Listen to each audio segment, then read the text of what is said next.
Hello बच्चों, कैसे हैं आप लोग। मैं Lalit sir, founder of plan chemistry Darbhanga. मेरे प्यारे दोस्त, आज हम आपको नया टॉपिक बताएंगे। हम आपको रदरफोर्ड मॉडल के बारे में बता दिए थे, 2 मॉडल सिखाए थे। एटॉमिक मॉडल के अंतर्गत थॉमसन मॉडल और रदरफोर्ड मॉडल सिखा दिया था। आज हम आपको नया टॉपिक बताएंगे एनसीईआरटी बुक का इलेक्ट्रोमैग्नेटिक स्पेक्ट्रम के बारे में। तो चलिए मेरे प्यारे दोस्त, ध्यान दीजिए इलेक्ट्रोमैग्नेटिक रेडिएशन के बारे में। इलेक्ट्रोमैग्नेटिक स्पेक्ट्रम क्या, इलेक्ट्रोमैग्नेटिक स्पेक्ट्रम के बारे में, ठीक। लेकिन ये group of radiation of different wavelength, group मतलब समूह, रेडिएशन का समूह। डिफरेंट वेवलेंथ है, different wavelength is decrease order of energy. जब अलग अलग वेवलेंथ को हम घटते क्रम में सजाएंगे, डिक्रीजिंग ऑर्डर में सजाएंगे, ऑर्डर को अरेंज करेंगे, तो उसी का नाम देंगे इलेक्ट्रोमैग्नेटिक स्पेक्ट्रम। क्या नाम देंगे? Electromagnetic spectrum. इलेक्ट्रोमैग्नेटिक स्पेक्ट्रम के लिए एक एनसीईआरटी का आपको चार्ट दिया हुआ। एनसीईआरटी का चार्ट को ध्यान रखिएगा। सबसे पहले आएगा गामा रे, तब आएगा एक्स रे, इसमें ध्यान दीजिएगा। Gamma ray, X ray, UV ray, infrared रे, इंफ्रारेड रे, तब आएगा माइक्रोवेव। पहले आएगा गामा रे, तब एक्स रे, तब यूवी रे, इंफ्रारेड रे। एनसीईआरटी के चार्ट में दिया हुआ, एनसीईआरटी के पेज में देखिए दिया हुआ बैंड में। इंफ्रारेड रे, इंफ्रारेड रे के बाद होगा इंफ्रारेड रे, तब होगा माइक्रोवेव, माइक्रोवेव, तब आएगा रेडियो वेव। रेडियो वेव में 2, माइक्रोवेव पहले आएगा, माइक्रोवेव तब आएगा रेडियो वेव। रेडियो वेव में 2 आएगा, एफएम आएगा और एएम आएगा, एफएम और एएम। एनसीईआरटी में दिया होगा, तब आएगा लॉन्ग रेडियो वेव। आपके एनसीईआरटी में चार्ट दिया हुआ, एनसीईआरटी का चार्ट को मान लीजिएगा। मेरे प्यारे दोस्त, आपको कहां से कहां तक रेंज का लाइट दिखाई देगा, यहाँ ध्यान दीजिए। यहाँ पे 400 नैनोमीटर से स्टार्ट करेगा और 750 नैनोमीटर के रेंज तक हम लाइट को देख पाएंगे। वहां पे डिफरेंट कलर के बैंड मिलता, डिफरेंट कलर मिलता, violet colour, indigo colour, blue, yellow, orange, ये सब सभी कलर मिलेगा, 7 रंग के कलर मिलेगा। उसके बारे में आगे जिक्र कर रहे हैं। इस रेड के बारे में पहले ध्यान रखिए, कौन सा रे आएगा? गामा रे, तब कौन आएगा? एक्स रे, तब कौन आएगा? यूवी रे, तब कौन आएगा? इंफ्रारेड रे। तब एनसीईआरटी देखिए ना, इंफ्रारेड रे, तब कौन आएगा? माइक्रोवेव, तब आएगा रेडियो वेव। रेडियो वेव में 2 आएगा, एफएम और एएम। उसके बाद आएगा लॉन्ग रेडियो वेव, एनसीईआरटी में दिया हुआ। जब मेरे प्यारे दोस्त आप लेफ्ट से राइट की ओर जाओगे तो आपसे ऑब्जेक्टिव पूछेगा। जब भी हम लेफ्ट से राइट को मूव करेंगे तो एनर्जी आपका डिक्रीज करेगा। क्या करेगा? डिक्रीज। एनर्जी याद रखिएगा, एनर्जी डिक्रीज करेगा, एनर्जी डिक्रीज करेगा बच्चों। क्या करेगा? एनर्जी घटेगा। जब ये लेफ्ट से राइट की ओर जाइएगा तो एनर्जी आपका डिक्रीज करेगा। एनर्जी क्या करेगा? डिक्रीज करेगा, डिक्रीज लेफ्ट से राइट की ओर। फ्रीक्वेंसी भी आपका डिक्रीज करेगा, फ्रीक्वेंसी भी क्या करेगा बच्चों? फ्रीक्वेंसी भी डिक्रीज करेगा। ये फ्रीक्वेंसी डिक्रीज करेगा, बट वेवलेंथ जो है, वेवलेंथ इंक्रीज करेगा, वेवलेंथ इंक्रीज करेगा, वेवलेंथ इंक्रीज करेगा। इस बात को ध्यान रखना। जब ये आप रे के बारे में पढ़ेगा तो उस रे को एक अरेंज किया गया, decreasing order of energy, energy को घटते क्रम में सजा गया। उसी का नाम देते हैं इलेक्ट्रोमैग्नेटिक स्पेक्ट्रम। तो सबसे ज्यादा एनर्जी इधर की ओर डिक्रीज होगा, सबसे ज्यादा गामा रे का, तब एक्स रे का, तब यूवी रे का, तब इंफ्रारेड रे का, तब माइक्रोवेव का, तब रेडियो वेव का। रेडियो वेव में 2 एफएम और एएम, तब आ जाएगा लॉन्ग रेडियो वेव का, ठीक।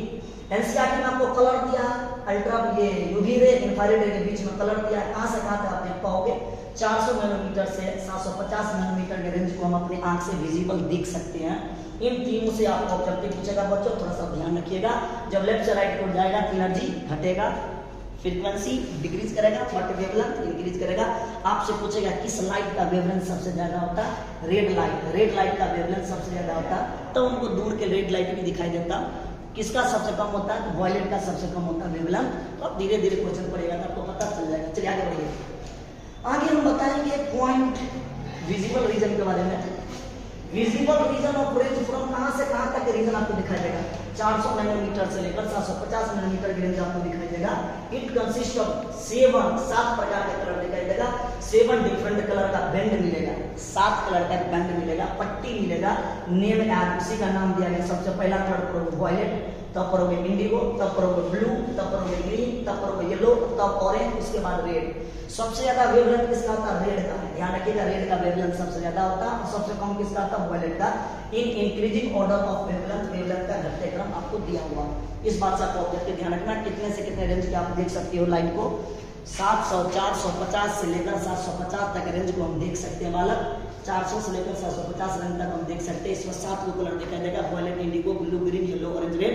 इसको सजाया गया है अरेंज किया गया increasing order of wavelength, wavelength के बढ़ते क्रम में अरेंज किया गया। ओके, चलिए आपसे एक छोटा सा क्वेश्चन पूछेगा, अरेंज कीजिए decreasing order of frequency, frequency को डिक्रीजिंग ऑर्डर, जब लेफ्ट से राइट की ओर जाते हो तो फ्रीक्वेंसी घटेगा। डिक्रीजिंग ऑर्डर मतलब सबसे बड़ा किसका होगा, आप ही बताओ, सबसे बड़ा इसमें किसका आएगा, सबसे बड़ा किसका आएगा, सबसे बड़ा किसका होगा, माइक्रोवेव का होगा क्या, सबसे बड़ा माइक्रोवेव सबसे लास्ट में था 4 नंबर, है ना। उसके बाद किसका होगा, उसके बाद किसका आएगा, बोलिए, उसके बाद किसका आएगा, सबसे बाद था माइक्रोवेव, इसमें देखिए यहाँ पे माइक्रोवेव था, पहले में सबसे पहले माइक्रोवेव, यहाँ पे था माइक्रोवेव तब रेडियो वेव, माइक्रोवेव के पहले आएगा रेड, देखिए इसमें इसी ऑर्डर में माइक्रोवेव हो गया, और इंफ्रारेड वेव, इंफ्रारेड वेव का इसमें थोड़ा दिमाग लगाइए, इंफ्रारेड वेव से पहले होगा कलर, येलो कलर आ जाएगा, येलो कलर, तो 2 नंबर में आएगा कलर, 3 नंबर में कौन आएगा बच्चों, 3 नंबर में आएगा आपको ये, 3 नंबर आएगा इंफ्रारेड में, और 4 नंबर आएगा एक्सरे। 3 नंबर इंफ्रारेड, 2 है ये, 2 एक ऑर्डर को ध्यान रखिएगा, एनसीईआरटी का ऑर्डर, आपसे कोई चल नहीं कटेगा। 2 आएगा इंफ्रारेड में, उसके बाद आएगा एक्सरे। ठीक, इस ऑर्डर से आपको क्वेश्चन पूछेगा, असाइनमेंट में दे दिया है, असाइनमेंट और डीपीपी दोनों में एक क्वेश्चन को डाल दिया, आपको असाइनमेंट सब मिल जाएगा, आप टेंशन नहीं लीजिएगा। ठीक है, चलिए ओके, आगे बढ़िए, उसके आगे का टॉपिक आप पढ़िएगा, particle nature of electromagnetic radiation, NCERT का टॉपिक है, एनसीईआरटी में चेक कीजिएगा, particles nature of electromagnetic radiation के बारे में। पार्टिकल्स नेचर क्या होता है इलेक्ट्रोमैग्नेटिक रेडिएशन का, उसमें थ्योरी पर कौन सा थ्योरी, बड़ा गजब का थ्योरी, इस थ्योरी का नाम है प्लैंक्स क्वांटम थ्योरी। क्या नाम है, प्लैंक्स क्वांटम थ्योरी। क्या होता है Planck's quantum theory, radiant energy emitted, radiant energy चाहे इमिट होगा चाहे एब्जॉर्ब करेगा डिसकंटिन्यूअसली और लगातार, इन द फॉर्म ऑफ के रूप में, वेरियस स्मॉल बंडल के रूप में, वेरियस स्मॉल बंडल के रूप में, वेरियस स्मॉल पैकेज के रूप में, तो उसी का नाम देते हैं क्वांटम या फोटोन। क्या नाम दीजिएगा, क्वांटम या फोटोन। रेडिएंट एनर्जी इमिटेड या absorb discontinuously in the form of very small bundles, very small bundles of energy is called, उसका नाम क्या नाम, उसका नाम दीजिए क्वांटम या फोटोन। उसका नाम आप क्या दीजिएगा, क्वांटम या photon. Energy of each photon, प्रत्येक फोटोन का जो एनर्जी होगा वो किसके बराबर, E बराबर h न्यू के बराबर होगा। ये होता है फोटोन की एनर्जी, आप ध्यान रखिएगा, E बराबर h न्यू, या क्वांटम का एनर्जी होता है E बराबर h न्यू। मेरे प्यारे दोस्त, ये न्यू को क्या बोलते हैं, frequency of light, frequency of light. h को क्या बोलते हैं, प्लैंक्स कांस्टेंट, ये कांस्टेंट है, जैसे आपने पढ़ोगे एवोगाड्रो कांस्टेंट, इसका नाम फिक्स आप पढ़े हैं 6.022 × 10 का पावर 22 × 10 का पावर 23, यही ना। उसी प्रकार h is the Planck's constant, Planck's constant का मान फिक्स होता है 6.626 × 10 के पावर -34 जूल सेकंड होता है।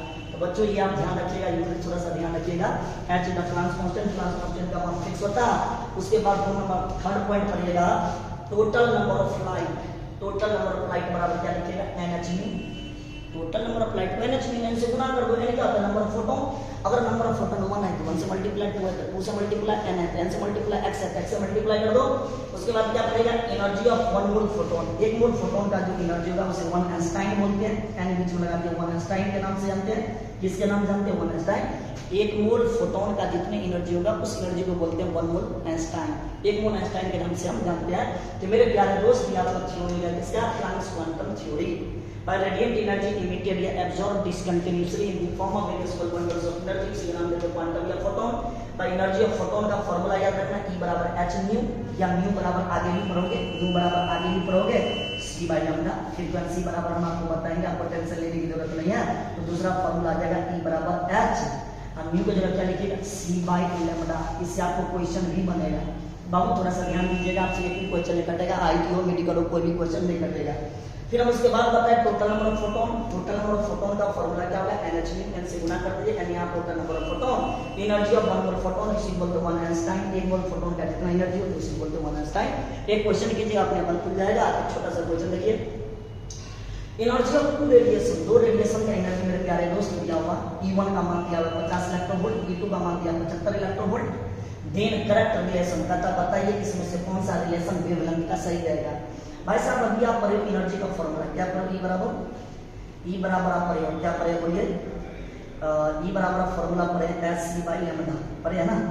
एनर्जी आपको दिया होगा E1 का मान, P1 बराबर लैम्डा 1, P1 का मान कितना दिया बच्चों 50, क्या लिखिएगा SC बट्टा लैम्डा 1, इक्वेशन फर्स्ट, किसी को लिखा हाँ। E2 बराबर क्या लिखिएगा बच्चों, E2 बराबर SC बट्टा में लैम्डा 2, P2 का मान दिया आपको 75 बराबर SC बट्टा लैम्डा 2, इक्वेशन 2। ओके, एक तथा 2 से, एक में 2 को डिवाइड कर दो भाई साहब, एक में 2 से डिवाइड कीजिएगा, जब भी आप एक को 2 से डिवाइड कीजिएगा लिखेंगे equation first divided by 2, we get हम पाते हैं, बोलिए डिवाइड कीजिए, जब भी आप भाग दीजिएगा यहाँ बना रहे हैं क्या हो जाएगा बोलिए 50 बट्टा 75। मेरे प्यारे दोस्त इसको काटिएगा तो हो जाएगा 80 बट्टा लैम्डा 1, ये कट ही जाएगा तो डायरेक्ट लिखते लैम्डा 2 बट्टे लैम्डा 1, किसी को दिक्कत 80 बट्टे लैम्डा 1 बट्टा 80 बट्टे लैम्डा 2, पलटी मारे लैम्डा 2 पर लैम्डा 1 नीचे होगा जी, ये कटेगा 25 गुना 50, 25 क्या 75, क्रॉस मल्टीप्लाई कर दो, क्रॉस मल्टीप्लाई करने पर क्या देगा बच्चों 2 लैम्डा 1 बराबर 3 लैम्डा 2, ये कोई ऑप्शन है जी सर, फर्स्ट ऑप्शन है, बट हमको फर्स्ट ऑप्शन और चेक कर लेना भाई साहब, लैम्डा 1 बराबर क्या आ जाएगा, लैम्डा 1 बराबर हो जाएगा 3/2 यानी 1.5 लैम्डा 2, कोई ऑप्शन है जी, ये भी ऑप्शन है, यानी आपका ए और बी दोनों ऑप्शन सही है, कोई ऑप्शन है बोथ ए एंड सॉरी ये वाला ऑप्शन नहीं होगा आपका, ये वाला ऑप्शन नहीं है, 3 लैम्डा 1 बराबर 2 लैम्डा 2, ये वाला ऑप्शन लैम्डा 1 बराबर 1.5 लैम्डा 2, यानी एक और सी दोनों ऑप्शन सही है, यानी चौथा ऑप्शन रहेगा आपका क्या both A and C are correct. इस टाइप का क्वेश्चन आपको मेडिकल में नीट वाले में 2 बार 3 बार पूछा गया, एनर्जी का सिंपल फॉर्मूला यूज करके आप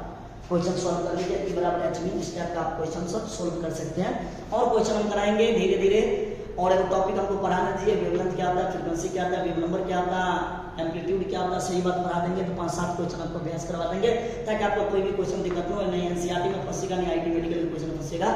ओके बालक, आप लोग पढ़ते रहिए, ऑल द बेस्ट, धन्यवाद।